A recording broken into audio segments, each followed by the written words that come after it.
اعوذ باللہ من الشیطان الرجیم بسم اللہ الرحمن الرحیم اللہم صلی وسلم دائما ابدا علی حبیبک خیر الخلق کلہم۔ آج ہم سورہ آل عمران کی آیت نمبر 37 کا ترجمہ اور تفسیر پڑھیں گے،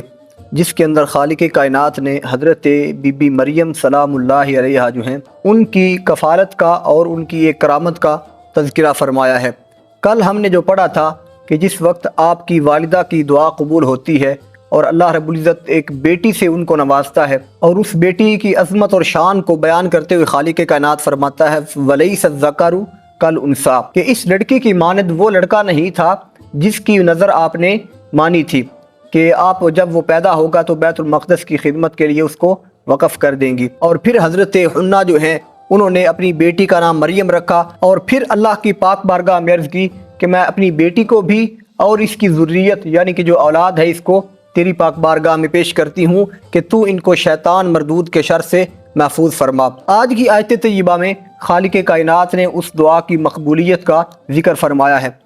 اللہ رب العزت نے ارشاد فرمایا فَتَقَبَّلَهَا رَبُّهَا بِقَبُولٍ حَسَنٍ، پھر قبول فرمایا اسے اس کے رب نے بڑی ہی اچھی قبولیت کے ساتھ۔ حضرت حنہ کی دعا کی مقبولیت اور حضرت بی بی مریم سلام اللہ علیہا کی عند اللہ مقبولیت کی سب سے بڑی دلیل یہ قرار پائی کہ اللہ رب العزت نے ان کی کفالت وقت کے نبی کے سپرد کی۔ یہاں پر حضور سیدی ضیاء الامت رحمۃ اللہ تعالی علیہ فرماتے ہیں کہ اگر کوئی کامل مرشد اور مربی مل جائے تو وہ انسان کے بخت کو بھی سنوار سکتا ہے۔ حضرت اقبال رحمۃ اللہ تعالی علیہ نے فرمایا اگر کوئی شعیب آئے میسر تو شبانی سے کلیمی 2 قدم ہے۔ حضرت حنہ کی دعا اور بی بی مریم کی عند اللہ مقبولیت کے بعد خالق کائنات نے ارشاد فرمایا وَأَنبَتَهَا نَبَاتًا حَسَنًا، اور پروان چڑھایا اسے اچھا پروان چڑھانا۔ حضرت بی بی مریم سلام اللہ علیہا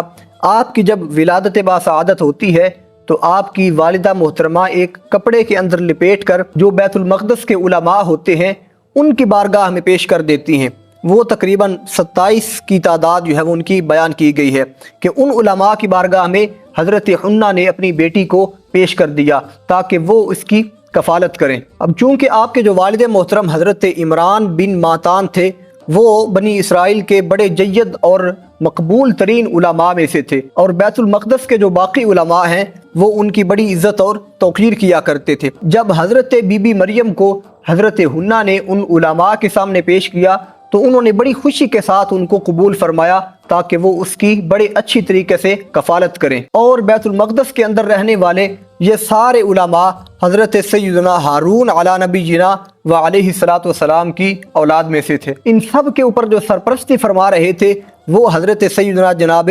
زکریا علیہ السلام تھے، اور حضرت زکریا جو ہیں یہ حضرت عمران کے ہمزلف تھے۔ جب انہوں نے اس بیٹی کو دیکھا تو کہا کہ اس کی کفالت اور اس کی سرپرستی جو ہے وہ میں خود کروں گا۔ اسی بات کا ذکر خالق کائنات نے قرآن مجید میں ارشاد فرمایا وَكَفَّلَهَا زَكَرِيَّا، اور نگران بنا دیا اس کا زکریا کو، یعنی کہ حضرت بی بی مریم کی جو پرورش ہے، جو کفالت ہے یا جو ان کا نگرانی کرنا ہے، سرپرستی کرنا، وہ جناب سیدنا حضرت زکریا علیہ السلام نے کیا جو وقت کے نبی تھے۔ آگے خالق کائنات نے ارشاد فرمایا كُلَّمَا دَخَلَ عَلَيْهَا زَكَرِيَّا الْمِحْرَابَ، جب بھی حضرت زکریا علیہ السلام حضرت بی بی مریم کے پاس ان کی عبادت گاہ میں تشریف لے جاتے، اور یہ عبادت گاہ جو تھی، یہ جو محراب جس کا ذکر خالق کائنات نے فرمایا،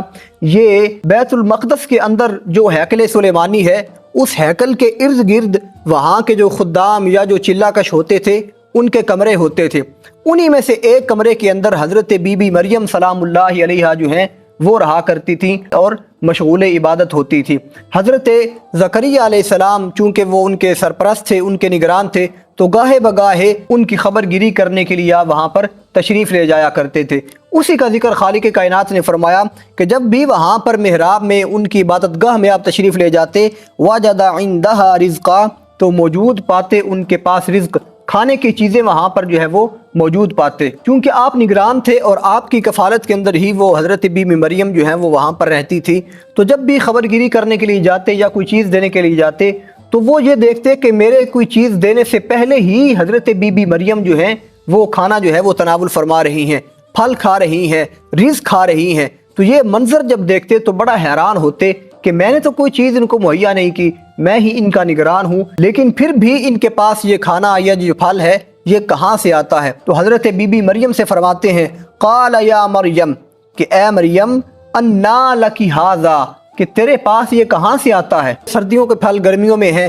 گرمیوں کے پھل سردیوں میں ہیں، بے موسم پھل ہیں، اور یہ وہ پھل ہوتے تھے جو اللہ رب العزت جنت سے حضرت بی بی مریم سلام اللہ علیہا کے لیے اتارتا تھا۔ تو فرماتے ہیں انا لکی ھذا، کہ اے مریم یہ رزق جو ہے وہ تمہارے پاس کہاں سے آتا ہے؟ اب حضرت بی بی مریم جو حضرت زکریا کو جواب دیتی ہیں، خالق کائنات نے اس جواب کو بھی قرآن کی زینت بنایا، فرمایا قالت ہوا من عند اللہ، حضرت بی بی مریم نے کہا حضرت زکریا سے کہ یہ رزق میرے پاس اللہ کی طرف سے آتا ہے۔ حضرت بی بی مریم سلام اللہ علیہا کو خالق کائنات نے یہ شانیں اور عظمتیں عطا فرمائی کہ ولادت کے وقت جو حضرت بی بی حنا جو ہیں ان کو کہا جاتا ہے وَلَيْسَ الذَّكَرُ كَالْأُنثَىٰ، کہ یہ لڑکی جو ہے وہ کسی لڑکے کے برابر نہیں ہے۔ خالق کائنات اپنی اس شان کا یہاں پر اظہار فرما رہا ہے کہ بچپن کے اندر ہی حضرت بی بی مریم کے پاس بے موسم پھل جنت سے اتر رہے ہیں، اور مفسرین کرام نے یہاں پر لکھا ہے کہ یہ جو پھل آپ کے پاس آتے تھے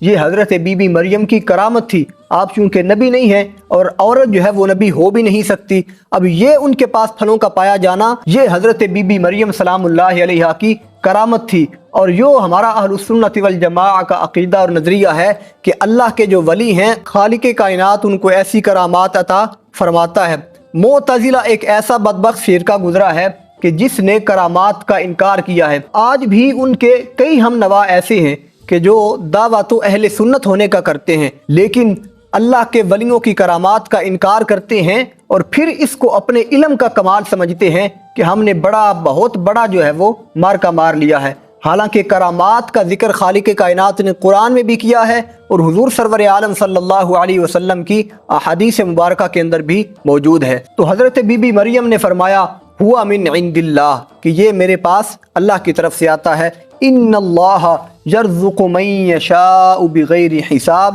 بے شک اللہ رب العزت جسے چاہتا ہے بے حساب رزق عطا فرماتا ہے۔ آیت طیبہ کے اس آخری جملے اور حصے کے اندر ہمارے لیے ایک بہت بڑا سبق ہے، وہ یہ ہے کہ رزق کی تقسیم جو ہے وہ اللہ رب العزت کے ذمہ کرم پر ہے۔ خالق کائنات جسے چاہتا ہے رزق عطا فرما دیتا ہے، تو اس رزق کو حاصل کرنے کے لیے اپنے جسم کو گندا کرنا، اپنے کپڑوں کو گندا کرنا، اپنے رزق کو گندا کرنا یعنی کہ حرام کا مال کھانا، اور اس بات کی کوشش کرنا کہ میرے پاس زیادہ سے زیادہ مال جو ہے وہ جمع ہو جائے، خالق کائنات اس کو پسند نہیں فرماتا۔ الہاکم التکاثر حتی زرتم المقابر، سورۃ التکاثر جو ہے وہ ہمارے لیے اس معاملے میں بہت بڑی رہنمائی کرتی ہے۔ تو رزق کی تقسیم، رزق کا عطا کیا جانا یہ خالق کائنات کی طرف سے ہے۔ ہمارے لیے اس رزق کو حاصل کرنے کا بہترین ذریعہ اور طریقہ رزق حلال کمانا ہے، اور وہ جب کمائیں گے حلال کا لقمہ ہمارے پیٹ میں جائے گا تو خالق کائنات ہماری عبادات کو اسی وقت ہی قبول فرمائے گا۔